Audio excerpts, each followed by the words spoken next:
umva ukuri. Mu by'ukuri ubuntu ni iki? Ubuntu ni imbaraga ishoboza umunyabyaha kumvira ibyo yananiwe.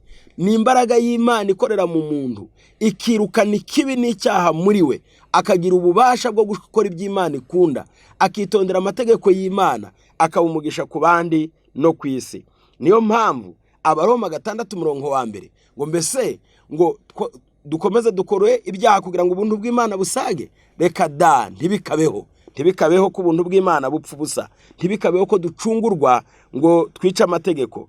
Ubuntu bwica amategeko si ubuntu, Imana ntiyabutanze. Ubuntu n'amategeko bifataniriza hamwe guhindura umuntu agahinduka icyaremwe gishya.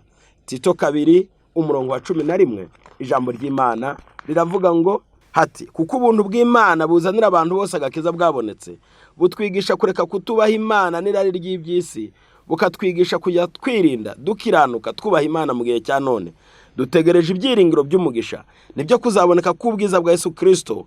Niwe Mana yacu ikomeye, ni umukiza watwitangiye kugira ngo aducungure mu bugome bwose, ntabwo abudusubizamo.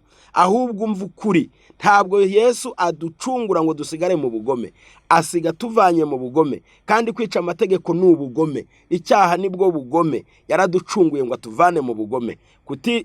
Kandi yuhagirira abantu kugira ngo babe ubwoko bwe bwite, aratuboneza akadutunganya tukagira ishyaka ry'imirimo myiza. Umva ukuri, ntabwo wacungurwa ngo ukomeze kuba mu rutonde rw'abica amategeko. Imana iguha amahoro kandi wumva ukuri.